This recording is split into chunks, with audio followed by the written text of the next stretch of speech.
Hey, and welcome back to How to Be Real, a place where we can be real in a world obsessed with fake. I am Tasha B.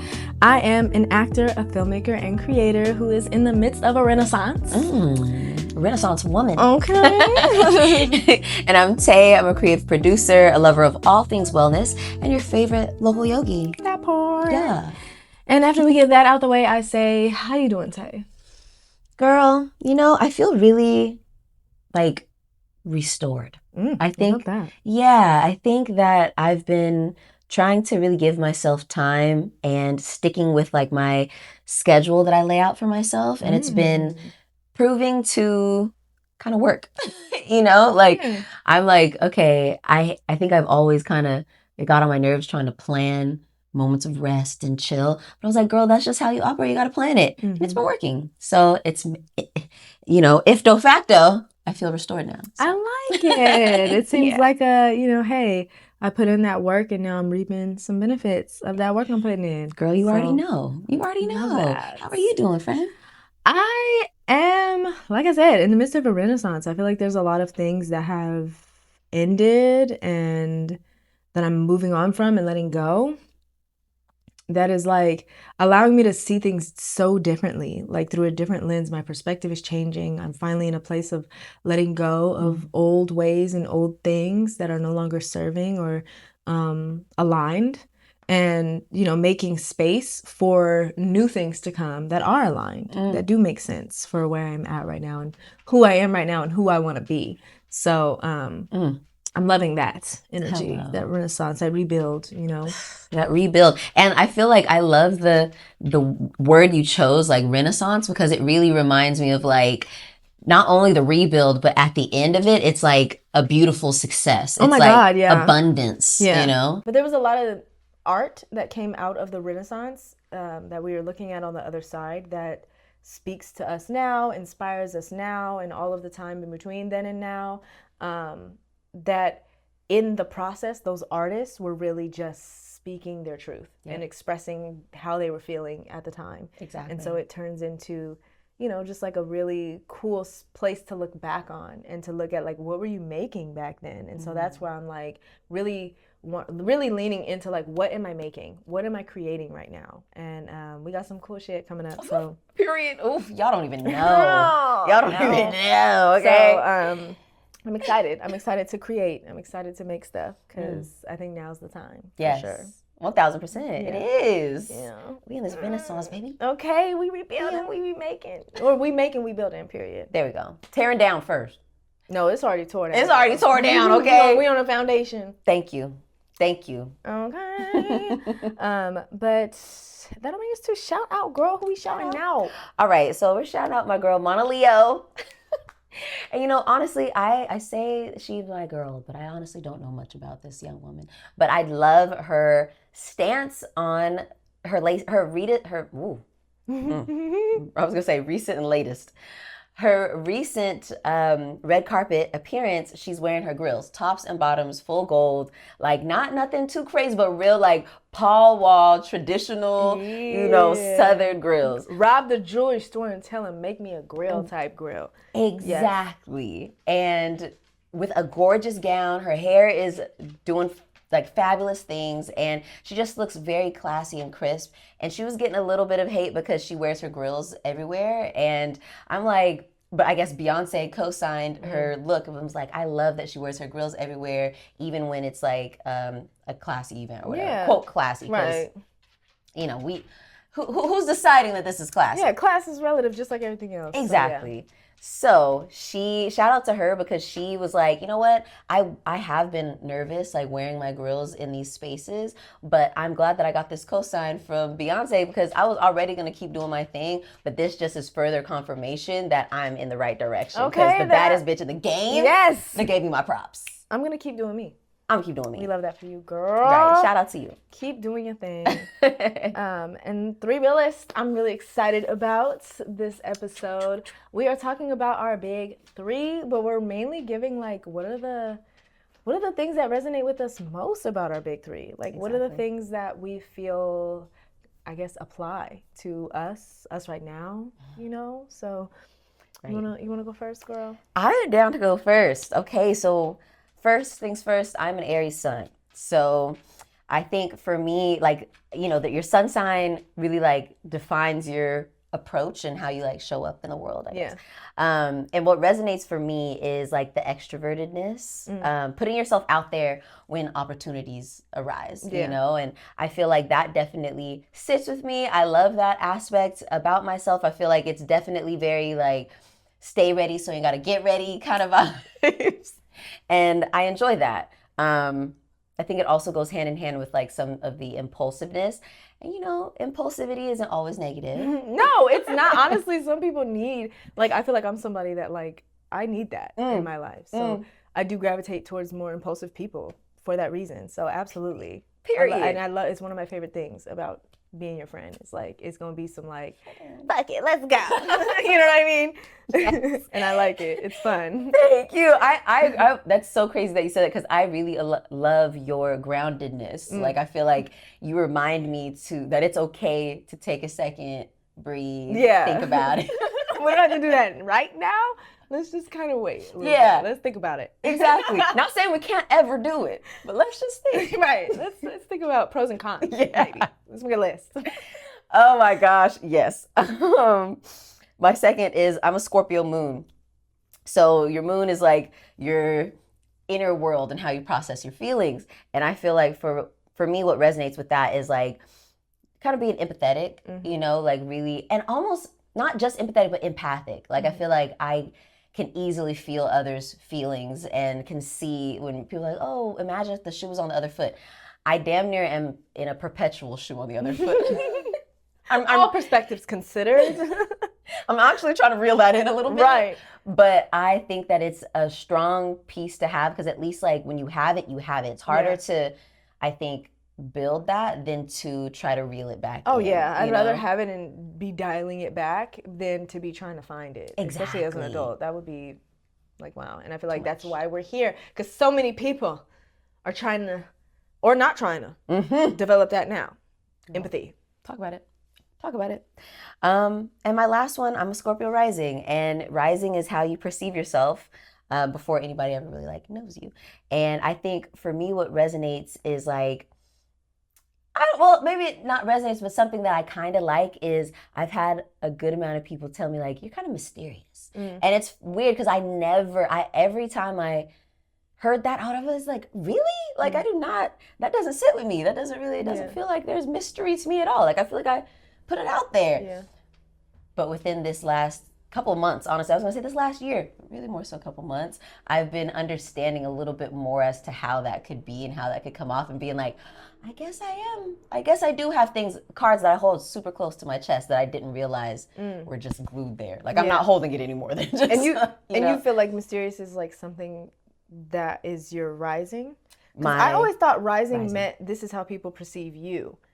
Like this is how you come across to others. Is that not what rising is? Is rising how you see yourself before anyone else? Because I thought the sun was how you see yourself or one of the other ones. And I thought Aquarius rising meant like this is how you present to the world kind of thing. Because you feel like mysterious is something other people tell you and you don't really feel like that's your intention. Like that's not how you're. Yes. Yeah. Yes, exactly. I feel like it's more so like I have like that's something that's being told and I'm just now kind of like understanding it. Yes. Yeah. You know what I mean? So you might be right. I might have gotten it mixed up. It's how you present to the world. That's what I thought, but it could be a little bit of both. I don't know. I was going off the dome, so I was probably wrong. Oh, okay. I was like, this is what I read. Okay, yeah. Right, it's not gospel. It's really, okay, grain of salt, people. Right, grain of salt. But yeah. But what are your three, girl? Okay, so for me, I'm a Capricorn sun. So I'm also a Capricorn Capricorn sun. And it's like ambitious, relentless. The one that I feel like really sticks out is like loyal, both of those, but definitely loyal to a fault, to where it's like I can be stubborn emotionally and emotionally reserved. You know what I mean? Like the being so loyal, not just to people, but like ideas that I may have, or certain feelings or perspectives that I may have, or certain habits that I have where I'm like, I feel like loyalty can lead to stubbornness, because it's just like I want to be loyal to my plan.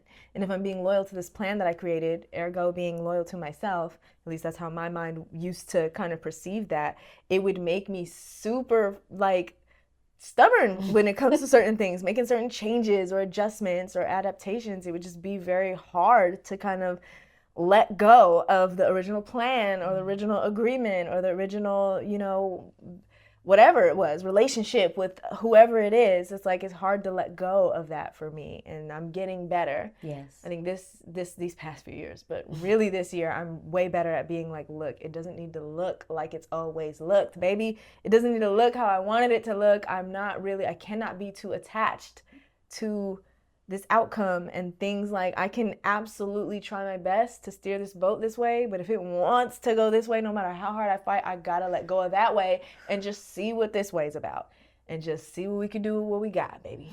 Let's just try.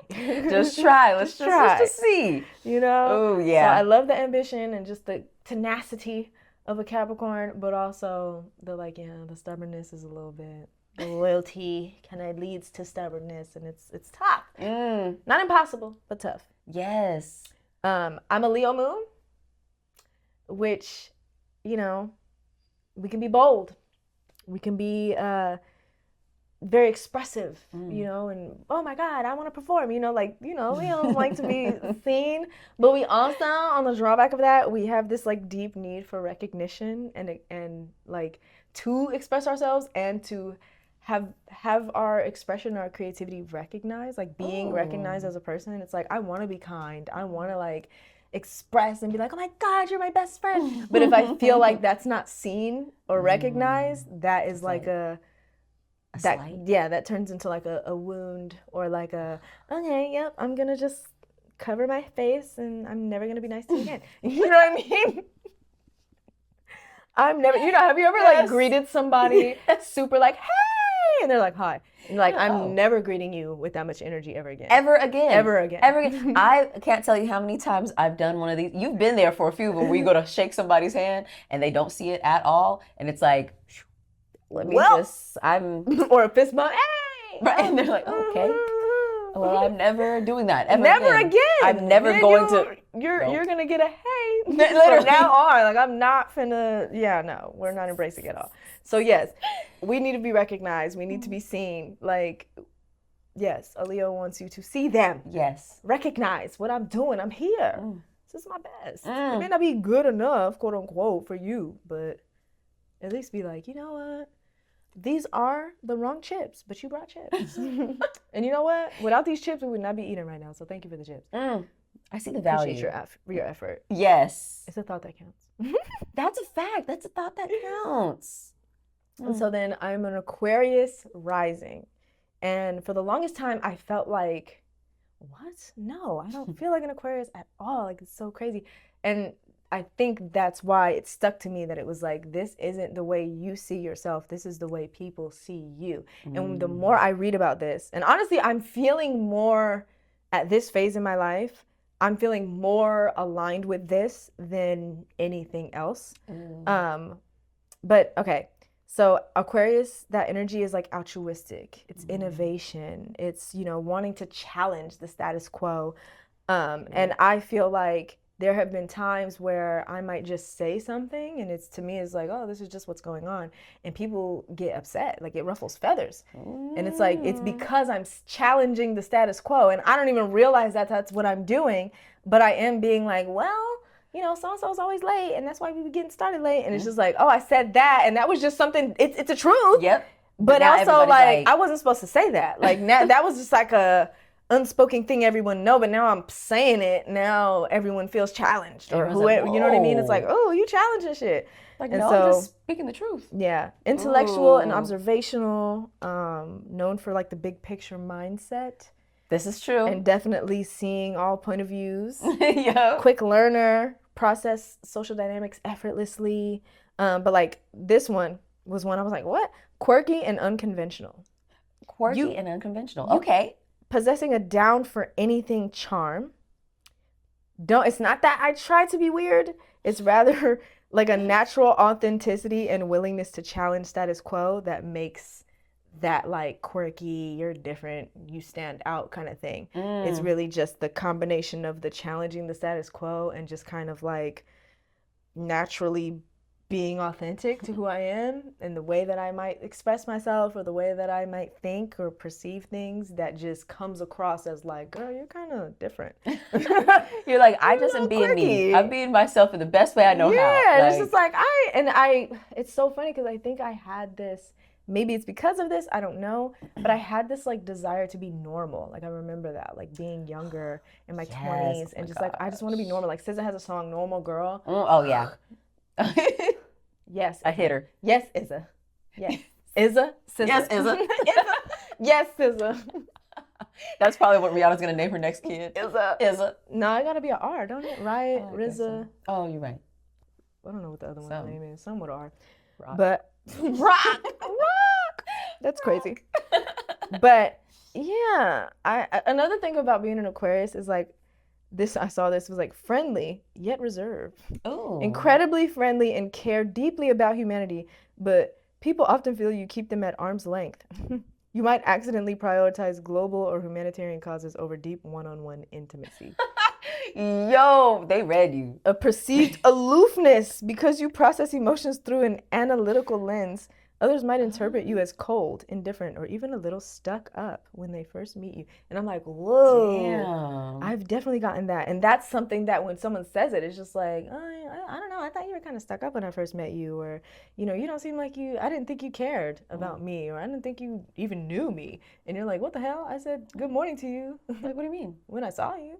What else was I supposed to do? I don't know. And I think it is. It's like, oh, people think I'm aloof, even though I feel like I care. But I think it's more so like, I feel like I care, but I'm not like, I care. Like, you know what I mean? Like, I'm not a Care Bear, but like, I do care. I do care. I'm thinking a lot of thoughts in this, beautiful head of mine. Yeah. But like, I'm not putting it out there. Yeah, I may It's not be just like flat out saying that shit. I'm might not have just knocking been you over the like, head with hey! it. And in my mind, my warm hey was saying all of that. But like, to you, it's just like, no, I just said hey. It was just a regular good morning. Like that was a You regular don't even hi. know me. I don't even care about you. I never said your name, so you didn't even think. It was like, oh man, maybe I don't know your name, but that doesn't mean I care. Or that doesn't mean I don't care. Just because I don't know your name. Because I feel like there's been times where you ever been talking to someone, you're having a great conversation, you're like, what was your name? Yes. And you could see them visibly pull back, and you're like, I'm sorry, I just don't remember. And honestly, I'm being honest with you. Let's normalize being able to ask someone their name just because without any judgment. Some people ain't good with names, babe. It's the energy that matters. Thank you. Let's make sure we get each other's names right. Because sometimes it might be like, I think your name's Alyssa, but it's really Alicia type thing. Exactly. And I was close, but it was just like, I don't want to be like, Alyssa. This is Alyssa. Right. And your name is Alicia the whole time. Like, I don't want to do that. So I want to just be like, Alicia, that's what I thought. Okay. Because that could come off as shade. That could come off as mad shade. If I tell you my name's Taylor and you thought it was Kayla, and you just keep calling me Kayla, eventually I'm good. Probably after the first one, honestly. Yeah, I'm not, just like, my name is actually not Kayla. It's Taylor. Like, yeah. And they're like, oh, okay. But I would much rather you just straight up be like, what was your name again? I never take offense over that shit. Unless you say it in a weird ass, shady ass way. Yeah. But just as a normal But if we're being, engaged in conversation, like, your name is such and such, right? Yes. What was your name again? Yes. Right. Okay, yeah. That's what I was thinking. But I think we have a lot more grace for that because we are those people. You know what I mean? Yeah. So it always works that way. It always works that way. You have grace when you feel like, I'll be forgetting names. So if you forgot my name, it's fine. You haven't been being shady, like you said. Right. You haven't been being shady, so it's fine. So our weekly reel of this week. Right. Oh my God, it's so personal, guys. We're both in the midst of some transitions. And so what we're talking about is, basically, why do we hate the transitional phase? Why do we hate it? Because we both were talking about, it's like, I hate it. And we both have our own reasons. For reasons. I'm sure you have your reasons why the transitional phase just feels like, God damn, get me out of here. Get me out of here. Okay? No one likes being in the train, waiting in the train station of life. Right. For your train. The elevator of life, the escalator of life. Like between one floor and the next. Like. That part. Oh my God, I hate it. I know for me, I've noticed it in small things and bigger things for sure. It's a little more obvious when things are big. But even in the small things, I was telling Tay had a yoga class yesterday and it was at 9:30. And I normally, on like my off days that I don't have to be up in the morning and out in the morning. I don't really like to be unless I'm like on the porch having a tea or whatever. Taking it slow. Yeah, but Tay is now teaching non-heated classes more often, and I True. absolutely love a non-heated yoga class. And so I was like, oh, I want to go to, this new space that she's teaching at. It's a beautiful space. And so I was like, oh, I was really excited for the class. But the morning of, now I didn't sleep that good the next morning, so it even made it harder. The class was at 9:30, so it wasn't like mad early, but like for me, being out the house at 9:30 is like something I usually prepare for a little more than I did. And I went to sleep at like 2 the day before. So anyway, getting up and out of the bed, that transition of just being in bed to getting ready to go and out the door, it just, I drew it out for super long. It was like, oh, do I even want to go? Okay, I'm going. I'm brewing some tea. Okay, I'm doing it. And I spent so long in the transition that like, at one point my husband was just like, I feel like you're dilly-dallying. Just go. You want to go? Just go. Just get ready and go. And I was like, you know what? You're right. I am. At first I was like, I'm not dilly-dallying. But then it was like, I definitely am. I'm just dilly-dallying. put on something and go. Like, it really is not that you're overthinking it.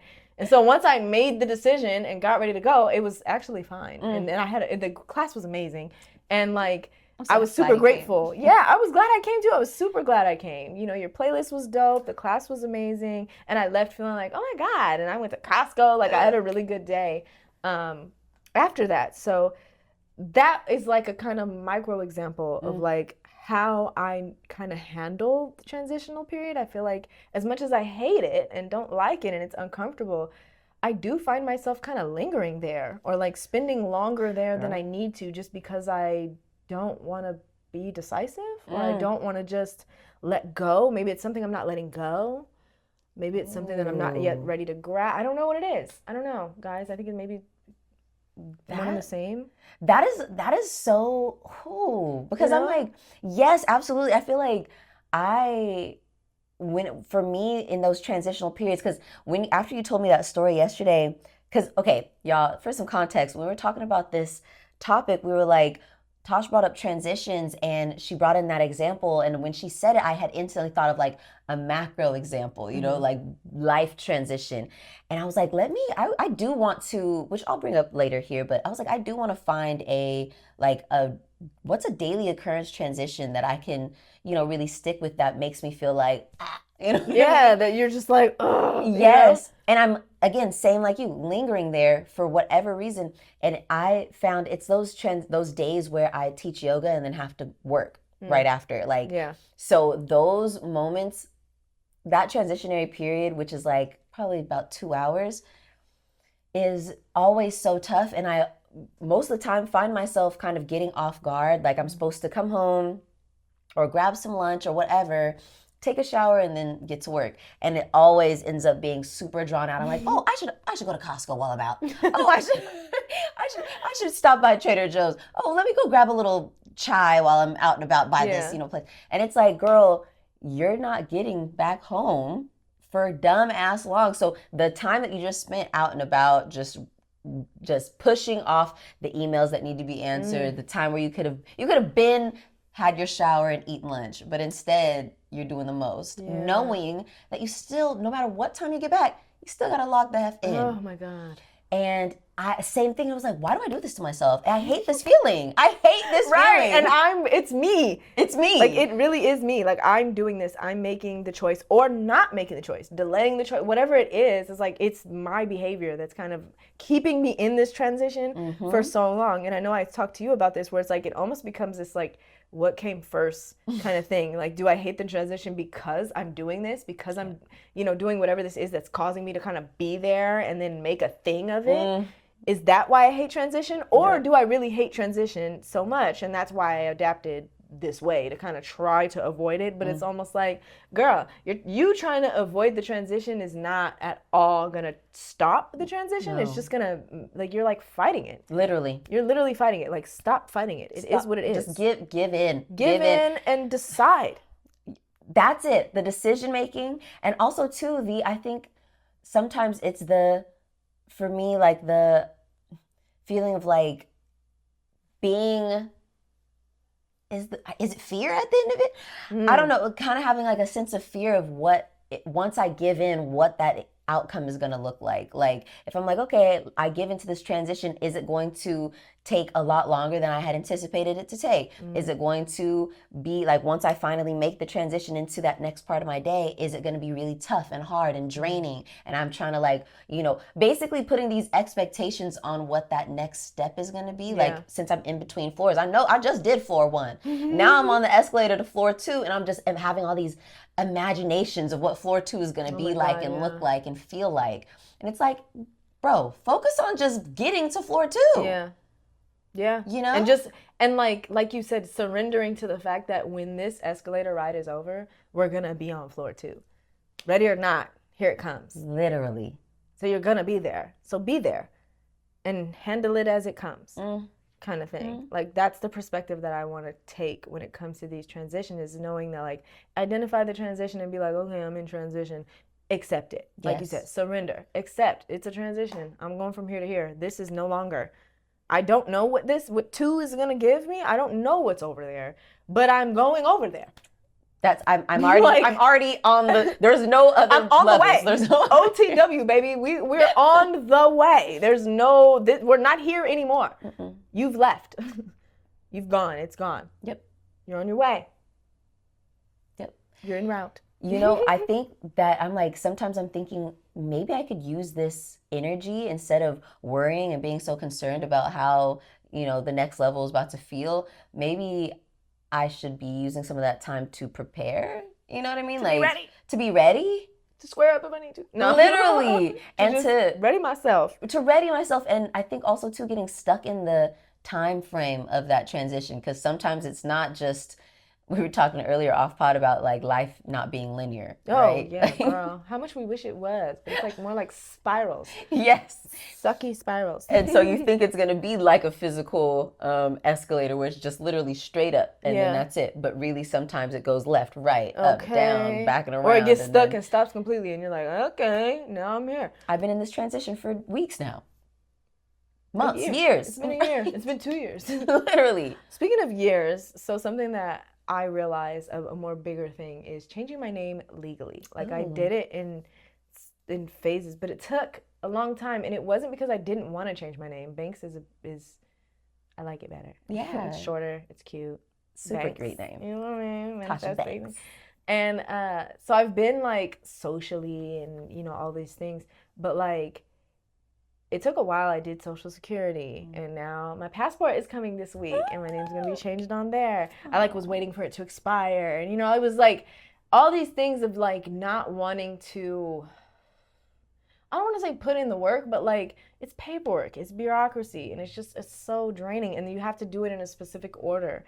And so it was like, okay, I'm gonna do this, and then I'm gonna do this, and then I'm gonna do that, and it has been just this long drawn out thing, and only because me just wanting to not avoid the change, but like avoid all of the little minutia, little steps that go into that change, and wanting to just being like, oh, I don't feel like doing it. And, getting the ball rolling was something that was like, okay, I feel like this needs to happen. Like and it does feel like a fresh start, even though it's like, you know what I mean? Yes. But it feels like a fresh start. It's a whole new thing. I had to redo my signature because it's like, you know what I mean? It's shorter. I don't know. So it's like it's a whole thing, and it is changing a lot of things. And I'm glad it's happening when it's happening, but at the same time, like it didn't need. I realize, realizing now, like it really didn't need to take. The things you put off and you finally do it. You're like, I could have been did this. That was crazy. I overthought it. I did. I like way too much. Yeah, I did. I overthought it.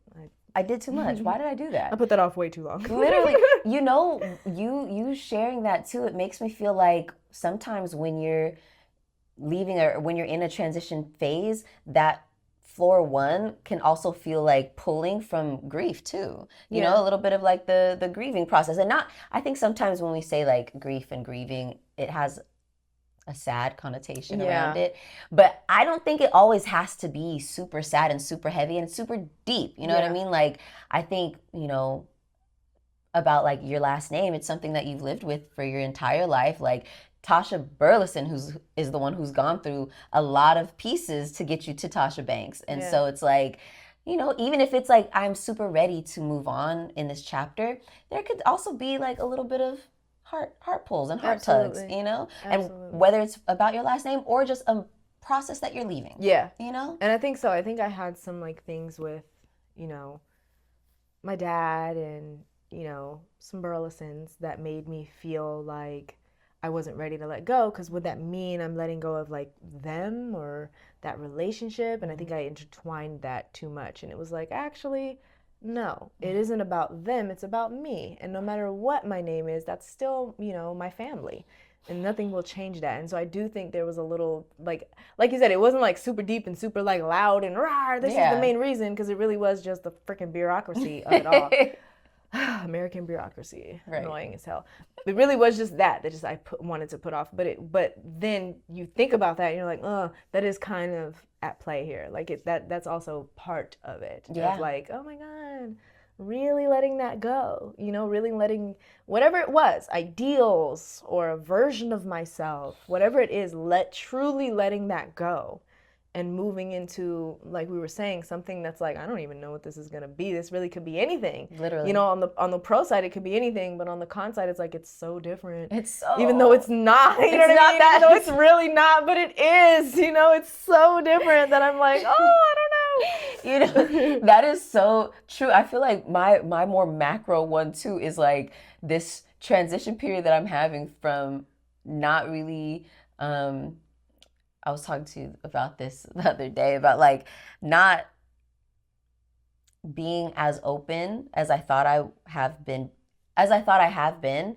to being open to observing like how I can be more vulnerable and more open, Yeah. more really basically like realizing that I don't always know what I'm feeling and getting clear about what feelings are to me.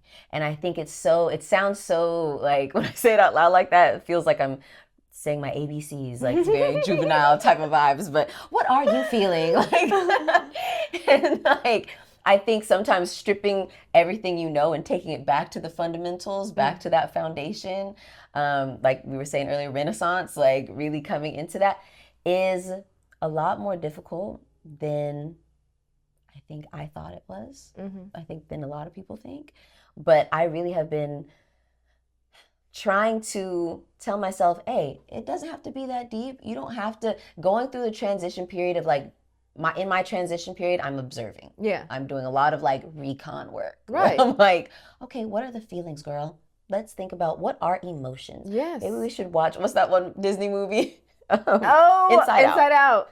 Maybe we should watch Inside Out and get connected with some of these characters.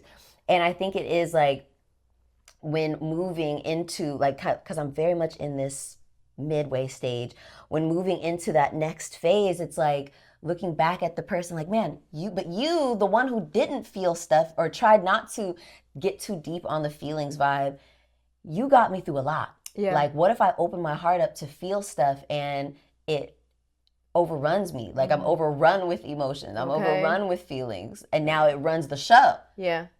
I don't like that. Yeah. That sounds scary. And like the messed up part is about stuff like that is like, not to say that that's going to be a switch you can never unflip, but it is something to where like you might encounter a situation where you handle it that way. Yeah. Where you do kind of let emotions run the show and you're looking back like, okay, well, I don't want to do that. But then you don't have to like make that choice all the time. You know what I mean? Yeah. Like, yeah, that one situation you can't undo that, but you can learn from that and be like, ooh, I kind of walked in there with my heart on my sleeve and I don't want to do that. Yeah. So I need to find some type of balance. And I feel like that's life. Like that's so much of what it is to make these transitions is I think the transitional period is figuring out what is level 2, what is on the other side of this transition. And it's not something that is just going to happen to me. I actually do have some power here. Like I actually can make some decisions and choose what feels right for me. Like it doesn't have to be this anymore. And that means it can be a lot of different things, which feels scary, but it also means because it can be so many things, I get to pick what I want it to be. And that's a pro that outweighs all the cons to me. It's just like, oh, I get to decide how this relationship with this person or this thing is now. Now I get to redesign it and really start from scratch. And yes, it's a lot of work. And yes, it's a lot of, trial and error. but it is something to where on the Yes. end of it, on the other side of it, once I figure all that out and do all that, I can really get to a place of like, wow, I really figured out how to make this better for me. Kind of like what we're talking about on these, these micro habits that we have of like, oh my God, if I make this change, this is gonna be like something that used to be something I dreaded, and now it's gonna be something I love and see as a strength and see of like a good part of my day. My favorite thing about like, oh, I know that after this I need to do X, Y, and Z, and I'm gonna be setting myself up. You know what I mean? Yep. I'm patting myself on the back Yep. for the way that I set myself up right here. And I feel like that's the beauty of these times. As tough as it is, but the beauty is like, okay, but this is up to me now. Yeah. I get to pick. I get to decide. I get to make a change. And it's I'm trying to keep that perspective about it, because it is, as a recovering control freak, this is a time where that you get to flex that little muscle of like, I control the feelings. Right. I am what I've been saying. I'm Japera. I'm a real boy. I ain't got no strings on me. I'm the puppeteer. The fuck? I'm not the puppet. I'm not a puppet. No. Yes, honey. I freaking love Let that. me cut these strings up. Exactly. Oh my God. Yeah, I know. Another place that I feel like I've been, right? Mm-hmm. There's been a few things. One, the commercial agency I was with. Not with them anymore. Feel free. And speaking of no strings on me. Yes, no strings on me, baby. I feel like that, as well as just the way that things have been. Like the industry is so.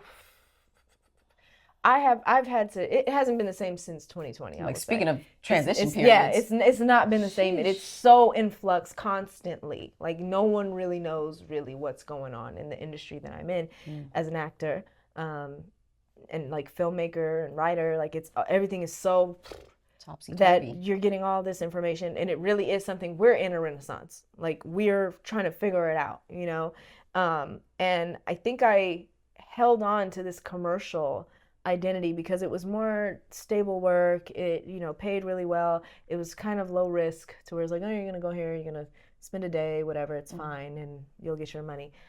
It was safe, and I feel like I'm being called to create from a place that's more authentic, that comes from a place of truth within me, from my perspective, through my lens, authentic. Like maybe it does rub some people the wrong way. Maybe not everyone gets it. Whatever the case it may be, I'm being called to create from that place instead of holding myself and clinging to this like commercial, everyone needs to like me, I don't want to ruffle feathers kind of creativity that I've known and been paid with. It's just, I don't know, like I'm being called to release the shame of not being acceptable or professional or commercially whatever, perceived or acceptable, whatever that is. Palatable. Like yes, palatable. Like drop that and really just be like, okay, fuck all that. What's the truth as I know it, as I see it? Let's put that out. And whatever happens, happens, but let's do that. Like that's where I'm feeling like my purpose lives. That's where I'm feeling like the solution to where I'm at right now is. And where my power is. That's where I feel empowered. Like I feel like that's my gift, that's my power, and I need to not just sit in it, because it's nice to write things for myself and have these ideas, and it's great, but it's also necessary to use my gifts and flex my power, shine my light. Yes. Shine your light on the world. Okay.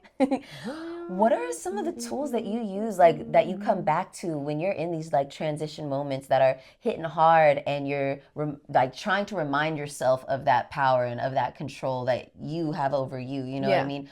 What are some of the tools that you do? I heard you mention like writing things down, for sure. Absolutely. Writing things down. I know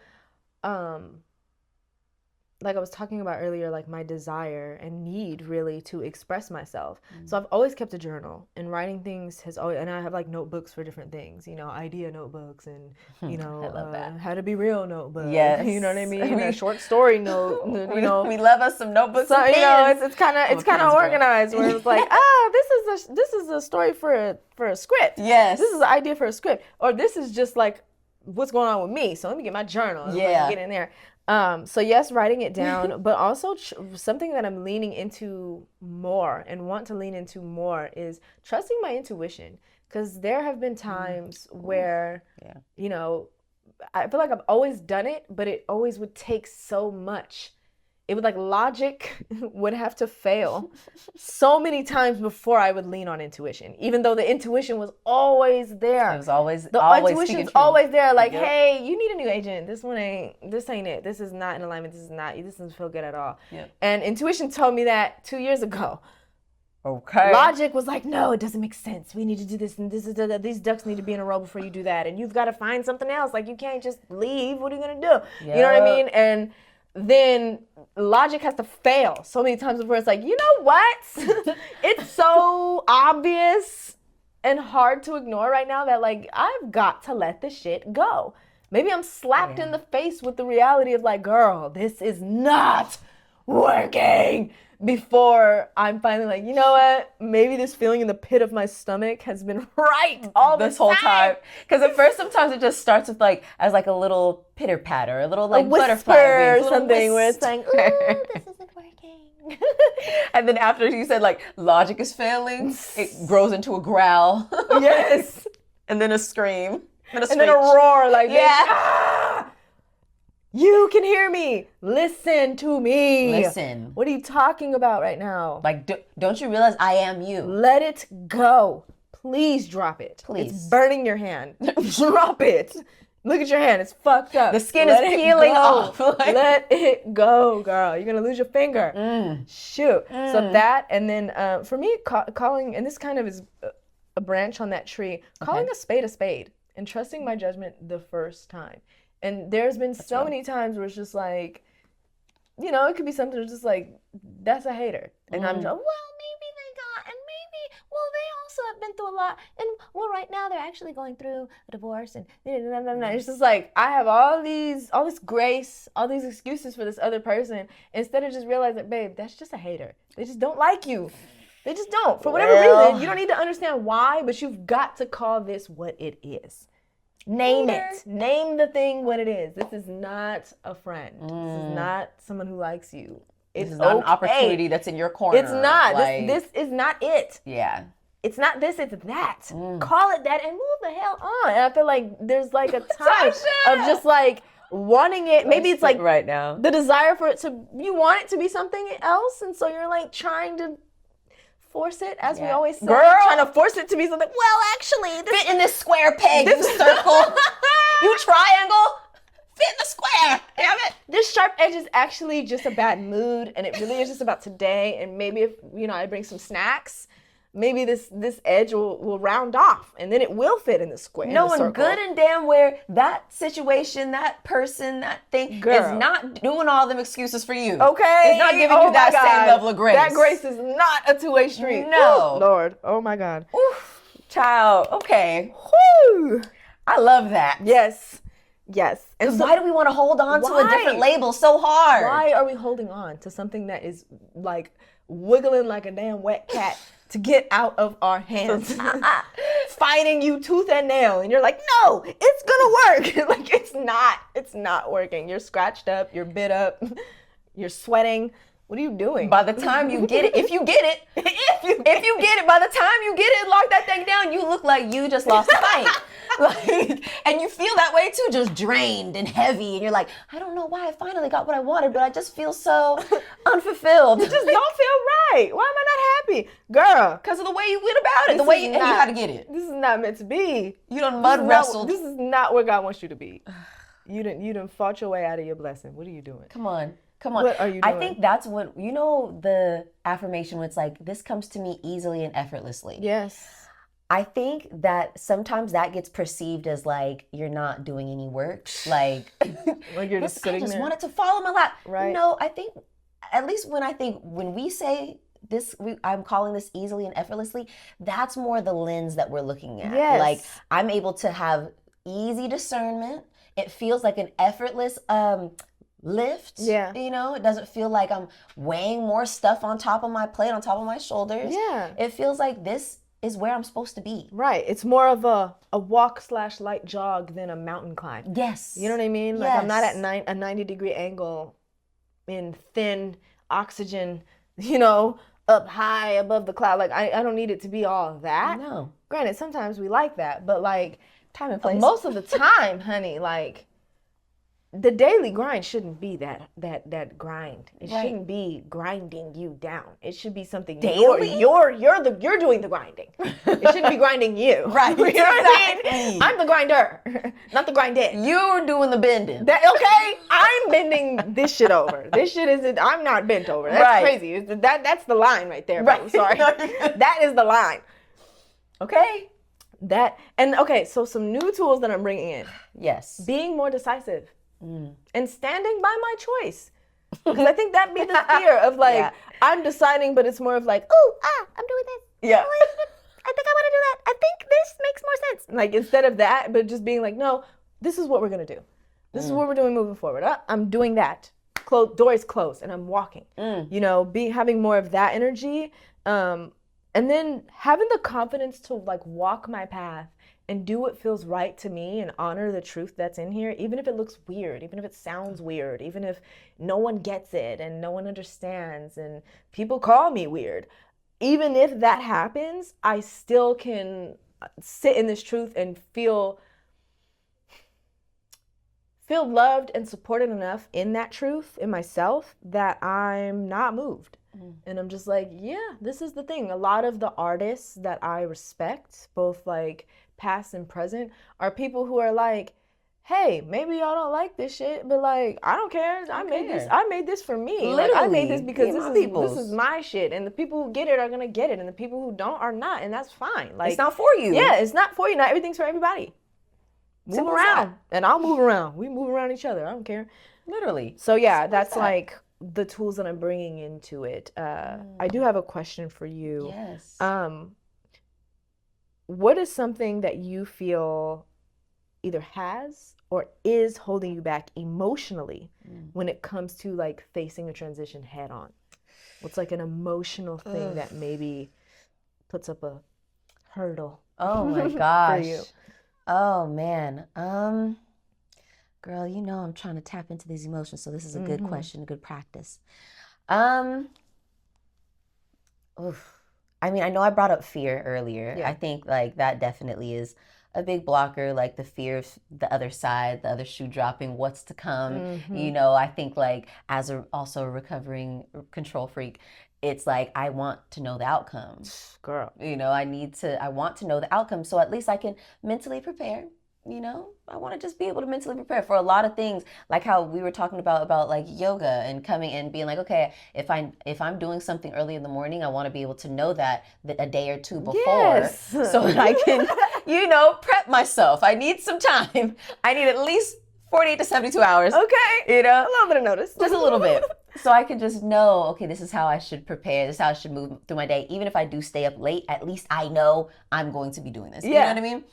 I feel like that, not having that, it brings up a lot of fear in me. Yeah. And I think that like makes the transitionary phase a little unbearable. You know what I mean? It makes it feel crazy. I think something else that comes up for me is like that, I don't know, okay, what's the emotion that I would tie? Because I'm thinking about like the time limits, the time constraints or whatever. Thinking about the time period gets me all kinds of crazy. Like I like things to happen immediately. Yeah. If I set my mind to it, I want to do it and get the result and move on, And do you feel like fear is driving that, or do you feel like it's like I don't know, like a survival mode kind of thing, or do you feel like it's a desire for success? I think that it is a survival mode kind of vibe. Yeah. Like I think Life or death kind of. yes, which Yeah, definitely. urgency.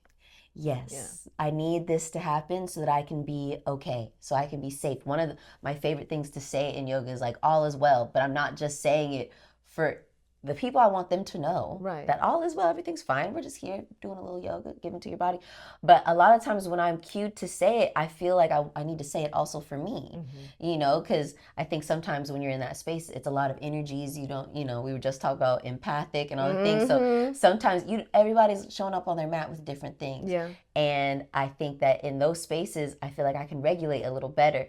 But I think like when it comes to me, my inner insides are kind of like all over the place, and a lot of my like younger self is doing the driving, I think. And the urgency factor definitely comes from wanting to have a safe space, wanting to feel good. And if something's on a checklist that I know I can handle now, that don't feel good. Yeah. It makes me feel unsafe. And so I think that, yeah, I guess what are the feelings that come with feeling unsafe? Yeah, fear, sadness, major discomfort,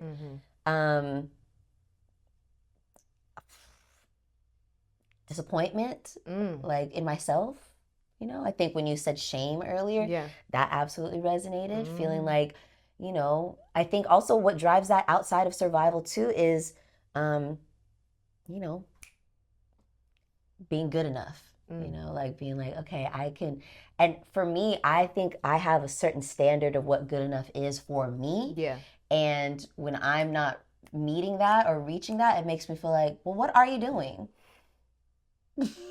What are you worth? Not you, but me. Yes. I definitely, it's just like your self-worth Yes. starts to be called into question. You immediately tie some bullshit, let's call it some bullshit to your self-worth and your value as a human being. Absolutely. And that shit is, you're right. You're absolutely right. That leads to those feelings of shame, feelings of disappointment, of, some plan. Like, I feel like I've tied, my self-worth to things that, like, goals that maybe I had, that now if I look back at those goals, like, girl, you never even really wanted that. Like, that doesn't make no sense. That's not even you.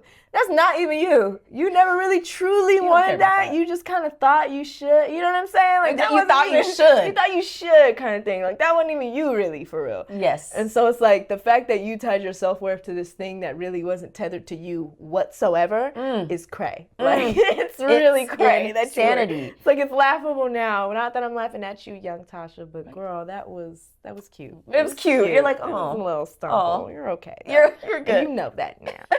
But yeah, I feel like I tend to get stuck in these moments. I think these transitionary period moments too, because I'm like trying to tap into the emotional part, and sometimes the emotional part is good. You need that to fully learn and make a decision. Absolutely. And when you're skipping past that part or trying to click that part off in your brain, you skip really good information that you could have learned from there. Like you're quieting your inner body's wisdom. You're quieting your inner wisdom there, or the opportunity to feed into that wisdom, because you're trying to skip a step. And it's like, okay, we don't skip steps around here, because you're gonna keep coming back to that effing step until you get them right. Until girl, you get it right. 1, 2, 3. You trying to go from 1 to 3? What you doing? You thought you skipped from 1 to 3. You thought you skipped 2. You thought you did for years, maybe even. But then number 2 comes sneaking its little ass back around, like, hey, we're still here. We're still here. You still have to conquer this floor. You still gotta. What about this? What's going on here? Hell yeah, dude. Girl. Hell yes. But the timing piece, I think, is it's part of the process. It is. It is. I know. Something like a takeaway for me, I'll say. Yeah. My last things that I want to say about this is, it's a process. It's like I keep having to remind myself that about so many things in life, and this is something I'll say about this is a process. An awareness of this thing, like where we are right now, I feel like is the first step, the most important step, but the first step. And for me, I want to take the lessons that I've learned so far, and then just trust my intuition and trust that I know. I will know. Even if I don't know right now, I'll know. When I see it, when I feel it, when I don't see it, when I don't feel it, I will know. And I need to trust that. which is, my intuition, my discerning, my decision making. If I can lean into my intuition, lean into my discernment, and trust my decision making, it's gonna make this process, it's gonna shrink the process. Like, it's still, the process is gonna be what it's gonna be. We're never gonna get rid of a process. No. But we do want to not elongate it. You know what I'm saying? Like, we don't want to be the one putting the stick in our tire, our spoke. Like, I don't want to do that. No. The process is already not fun. I don't want to make it worse. No. So I think focusing on what can we do? What are those small changes we can make that can make this process a little more bearable, a little more comfortable, a little more intuitive, is really going to help that. And then a major thing is stop clinging to the past and let the future take me where I'm meant to go. And that is a mantra that I have been writing at the end of a journal entry, or saying to myself when to stop the spiral of like, what if it's this? What if it's that? What if this happens? What if that happens? It's like, no, I'm letting go of the past, and I'm letting the future take me where I'm meant to go. Literally. Amen. And so it is. And so it is. And so it is. I say. But yeah, any final remarks on this? I think for me, it has a lot to do with the routine. I think for me, I want to allow myself to, since I'm being a lot more gentle with me during these moments, trying to pick up on, it's okay to be me. Yes. That's kind of like what I've been telling myself. It's okay to be you. It's that. Okay to be you. And I can easily pick up on, especially in the transitionary periods where I'm not similar to you, where it's like the decisions they can flip-flop very easily. I think those are the periods and times where I'm more susceptible to other people's feelings. Yeah. And then I conflate them for my own. And so I think something that is helping me here, create a routine that I can stick to. So in those moments of floating transition, that don't feel so concrete, I have my routine to turn to, and I can allow the moments that come in between that to just be and feel. Like, I don't need to have to worry about, okay, because I don't have a routine, everything is urgent, everything is floating, everything is this. It's like, no, I as long as I check off my routine, I can open myself up, the rest of the self that I have left to give, to this transition period, to observing what I want to feel. So that's how I'm gonna wrap it up today. I like that. Look at that. Intention set. Okay. And it will be. And it already is. Yes. We claim it. Thank you, Lord.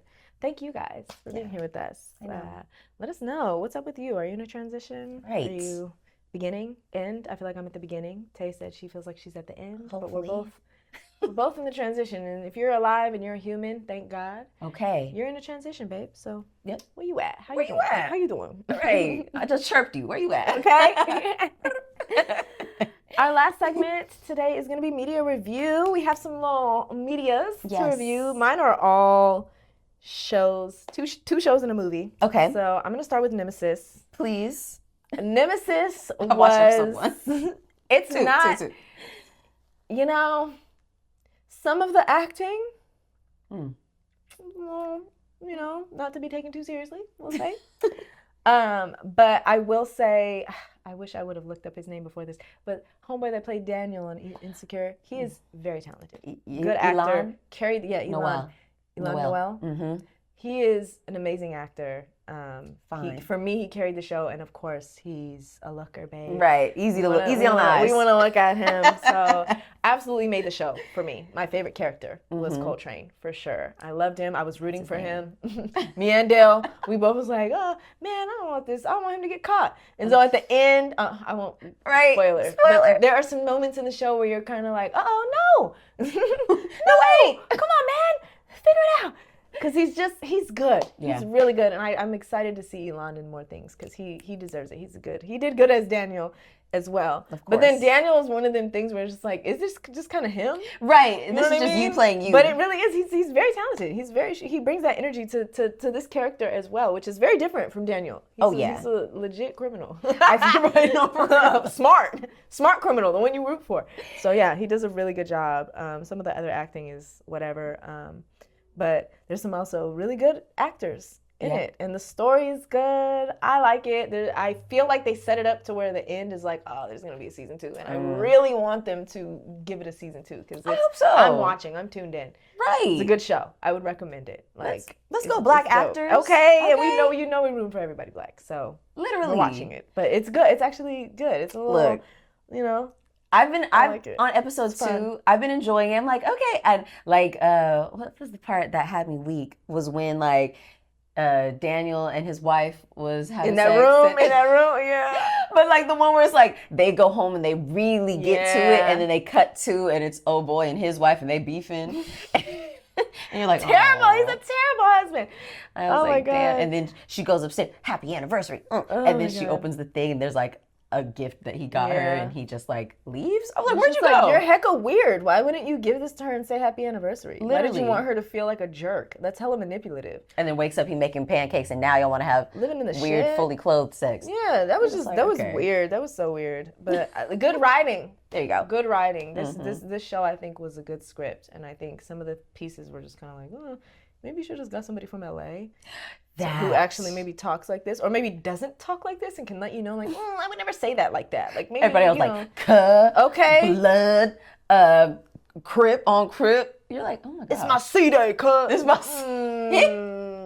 Maybe you can get somebody really from LA so they can tell you, like, I don't know if I was always wearing a Lakers jersey or like a fucking like full USC sweatsuit, but no one goes to USC. What are you doing? Who does that? People don't do that. It's like, we get it, y'all. You are in LA. You're from LA. It's LA. We know. We know. Okay, jeez, Louise, we get it. You're a little heavy-handed with the LA. Jeez. All right.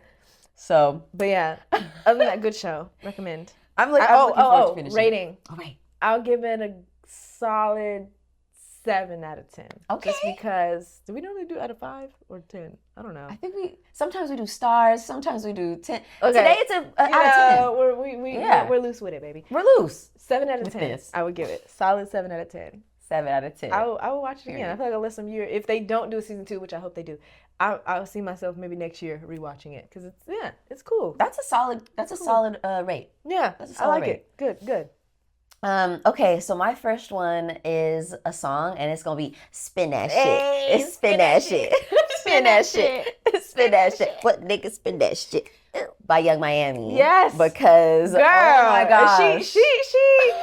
I feel like I love when somebody does some weird ass questionable shit, and then they are like they get in their bag with whatever their art form is. You know what I mean? Like yes. You know what I mean? Like she said, let me get my Goyard bag. Let me go ahead and get in there. Let me remind these people that hey, this is where I fit into your life. Don't forget. You was in my business. I was all over the place. I don't know what I was doing, but baby. Let me just go in that go, y'all. Right. Spin that shit. Spin that shit. Yes, honey. She said, where all my scamming ass niggas? Where my boosting ass bitches? Oh my God. Let's spin that shit. Like the economy summer just okay, because the economy is right. So we're all feeling like that. Let's just say that. So yes, absolutely. What's your rating for the song? Ooh. We're doing 10 out of 10 today. I'm not gonna lie, girl. For what it is. For vibes alone? It's 10 out of 10 for me. It's 10 out of 10 for me. Hits no misses. Yes. Like, she did her thing on that. Okay, Miami. Hits no Miami. I can't be mistaken. City girls going platinum. Right. Period. Yeah. Okay. Yeah, absolutely. My next one, also a TV show, also on Netflix, The Burrow. Right. Borough? I think it's The Burrow or The Burrows, whatever. Basically, a retirement community that ends up having these weird alien kind of things in it. And it's like all OG people. Key character for me that made me watch the show, Alfre Woodard. Our homegirl. An extremely talented actor. I saw her and I was like, oh, this must be good. Yes. This must be good. I haven't watched anything with her that I've been like, oh, this is horrible. You know what I mean? And she always is going to kill. So if anything, you're going to get a good performance from her. Yeah. And it was a good show. It was a good show. It kept us interested. Period. It had its moments of like, what the heck? And then good good music even. Ooh. The And of score course the was pretty OGs. good. And of course the OGs. The dude who played Dr. Octavius in Tobey Maguire's Spider-Man. He's in that? He's in it. He's the main Oh. character, and he does well. He Oh. does really good. He does really good, and he has like a thing with his daughter and his wife. Oh my God, it's good. It's good.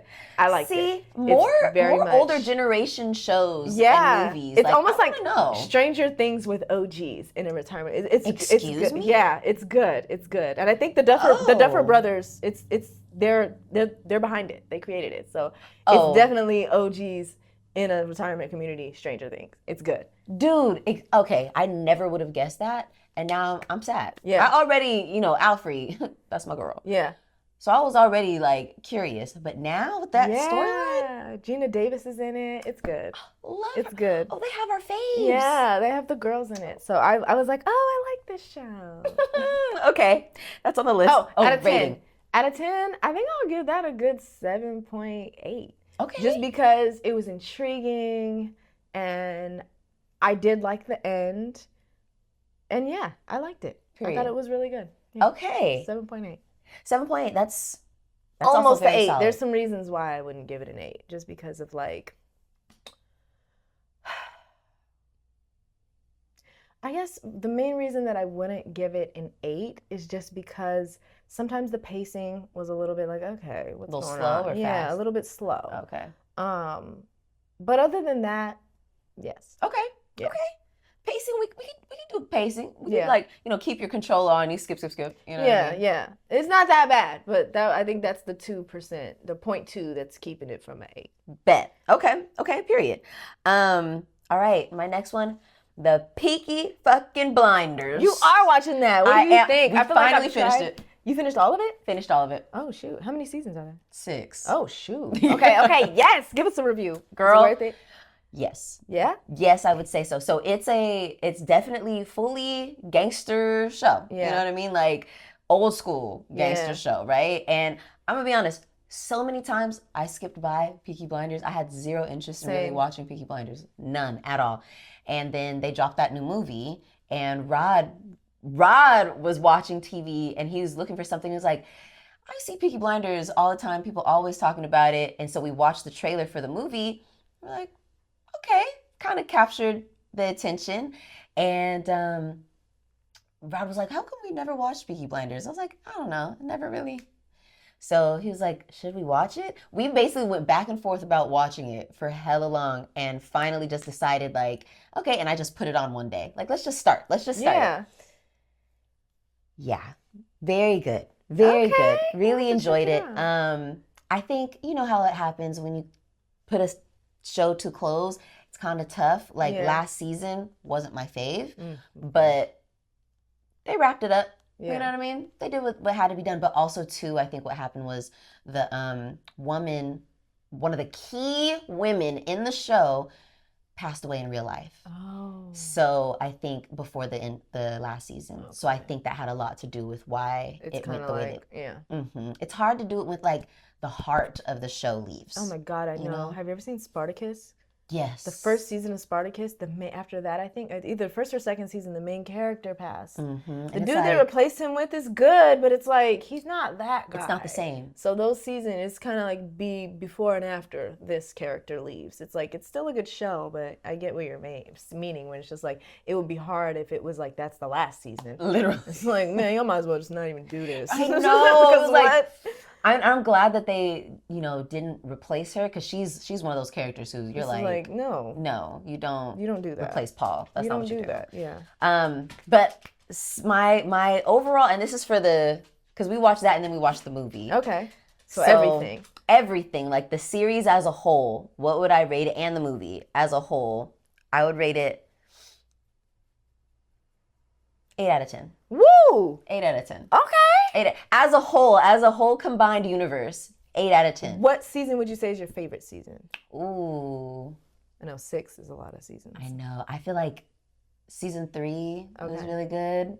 Season 2 and 3 is like, because they're still real gritty and like, they haven't made all their money yet. Like they're still Getting out the mud. Yeah, exactly. They're getting paid, but they haven't fully like, they're not Really spiffy popped just them yet. collars yet. Yes. And Cillian Murphy When I say I He's didn't an amazing understand, actor. dude, I did not Amazing actor. understand Cillian Murphy at first. Yeah. Like before I saw Peaky Blinders, I was like, I fuck with Cillian, but I also haven't seen what's the one that he did? The big one? Oppenheimer. Oh, I didn't see Oppenheimer, but like, you know, I've seen him in like Batman and like different things like that. killed in Batman. Dude, I love Cillian Murphy now. Yeah. I'm like, I am a fan, honey. I'm a fan. I guess him and he has a throwback movie with him and some other woman. Oh my gosh, I'm tripping. Anyways, it made me want to see it. So, anywho. Watch it, girl. We love that. Unlock it. Discover. There's so many great people out there doing great things. Yes. Speaking of, okay, this movie we watched, Dell and I, Obsession. Oh, I've been hearing about that. Oh my God. Is it so One, good? I would say, I don't know. I need to look more into like the production of this movie because it doesn't seem like super. There's not a lot of like none of these actors are like known, and that's what makes it even more. And it's just like I kind of love that. this guy makes this wish for this girl to be in love with him, and it does not go the way that he expected it to go. It goes crazy. It gets crazy. She gets obsessed with him.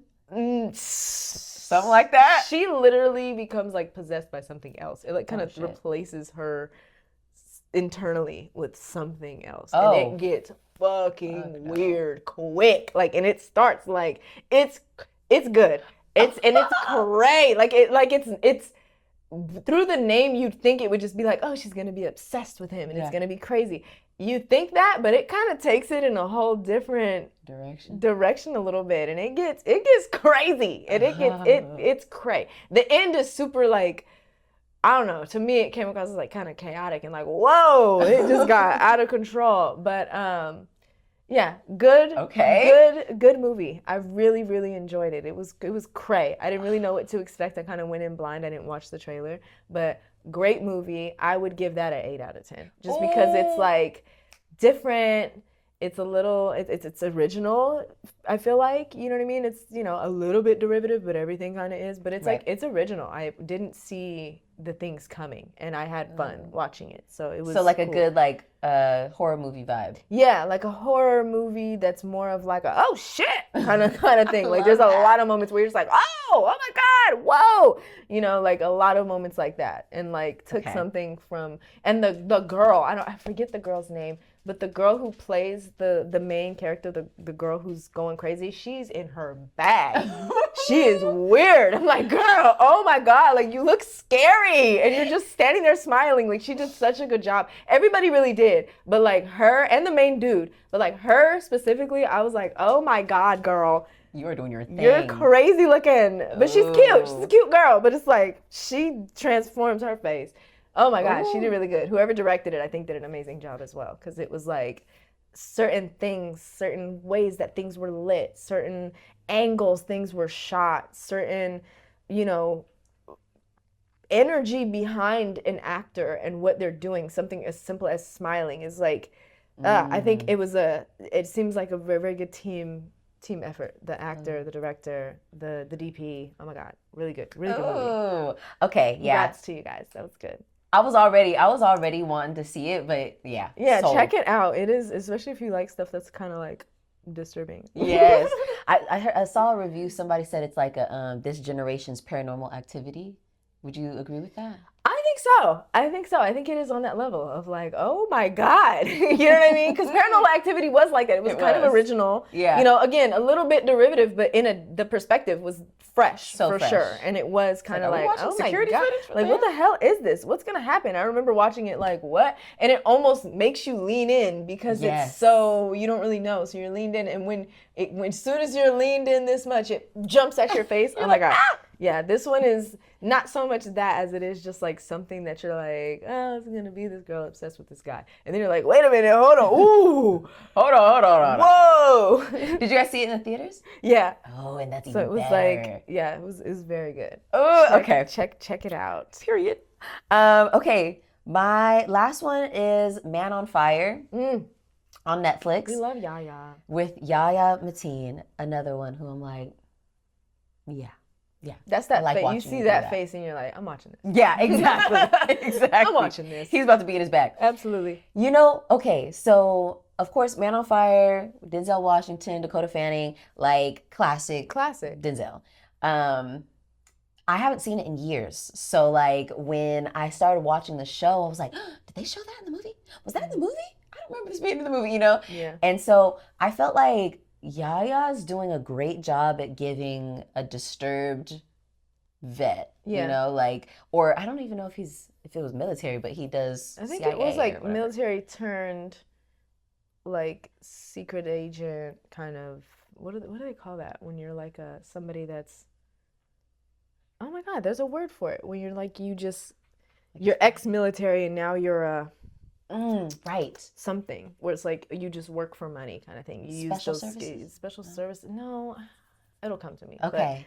yeah, That person. yeah, Him. So he does a really great job of somebody with like severe PTSD. yeah. Like you believe that there's something That going situation that on. happened in the beginning, Woo! Crazy. whole team, Oh my God. just you survived. They put that bag over his head. And then the way he sleeps with the bag over, I'm like, all right. Okay. You are clearly you're oh. You and then to go through the next step of what happens, and now you got whoa. So I haven't finished it yet. So I'm like, I think I'm toward the end. Okay. Like the spot where I'm at. Also, you know, of course, if you're at this point, you already know we're doing spoilers. Yeah. Some. Yeah. You know, yeah. He's like at the point where he finally got the information from the dude. Oh no, he just was able to get the girl back from the people. He like kidnapped the guy. They made that exchange. Yes, they Yeah, made the yeah, yeah. exchange. So that's the end of that episode. Okay. They made the exchange and they left off there. Okay. And so I'm like, so far, okay, sugar. So far, I'm like, okay, I'm into this. Not sure if I love the fight scenes, but I'm like, I'm into this. Yeah. You know, this is cool. I would rate it though. Like I like watching it, but I'm like, I keep thinking if this was not Yahya Mateen, would I be watching this? Let's just say same exact vibe of the show, everything. Would I be watching this? And honestly, I don't think I would. Yeah, that's how I felt about it too. I'm like, honest. if it wasn't for Yahya, I don't even know if I would have clicked on it just because you're remaking a movie into a series that was like Danielle, that was Denzel, and it was just so good. So it's like, it's one of the things where like, some things don't really need to be done. And Yahya being tied to it really sold it. Yeah. I'm pretty sure as a show and to the audience, you know? For sure. So good cast, great casting. Great casting. Because we love Yahya. He's amazing. So good. And I love, I don't know the woman's name, but she played Queen of the South. Yes. She's good. Them two together were good. Good chemistry. She's extremely talented, like for real. So good. Like she draws us in. I know, me too. She does really good. But yeah. Yeah. Okay, so I think I would rate it like, I don't know, a 6 too low. Maybe 7. I'm like a 6.7. 6.7. Yeah. Yeah. I agree with that. 6.7. Like, I wouldn't necessarily pull it all the way. Like, 7 just feels maybe a little bit too high. Yeah, like you need something to aspire to, maybe. But again, did you finish it? Yeah. Okay. So, and you still say 6.7. Yeah, I'll say 6.7 just because I do feel like, I don't know. I feel like him and the girl that he's supposed to protect, their characters are too similar for me.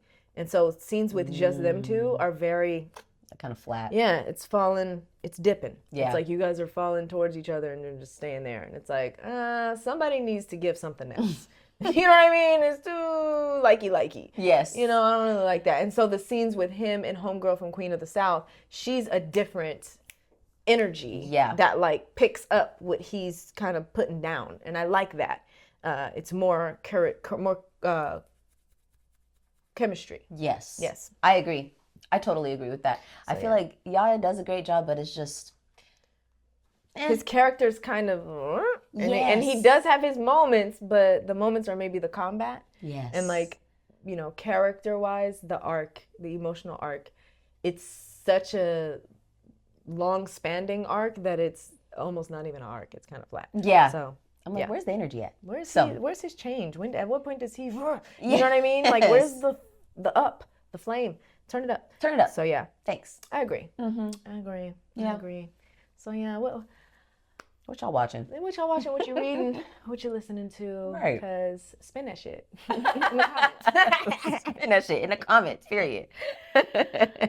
Speaking of comments, I have a nice comment. Thank you to Soul Mind Yoga Studios. They Sound mind. Oh, Soul Mind. Okay. Sound Mind. I thought it was Soul Mind. Mm-hmm. Okay. That's okay. We'll go back. Break. Break. Okay. Sound Mind. Sorry. Good. That makes more sense too. Sounds better. Okay. Speaking of comments, I have a comment, a nice thank you comment to Sound Mind Yoga Studios. Thank you so much for not only employing my favorite local yogi, but for opening a really nice, warm, welcoming space for yogis like myself who don't want to be sweating and toiling on our mats. It's very nice. It's a very welcoming, clean, warm vibe that I felt very welcomed in. So thank you to Ashley and Alex of Sound Mind, because you're doing great things for the community. So thank you. I know. Thank you guys. You guys they're awesome. They are. They're awesome. Very sweet people. So check them y'all. out if, East Sac is not too far for you. Check it out. Right. Exactly. And also, please check us out on social media. We are at howtobereal on all the platforms. Yes, I'm baby. at justsay_tay. I'm at the Tasha B. Check me out on Substack, baby. Period.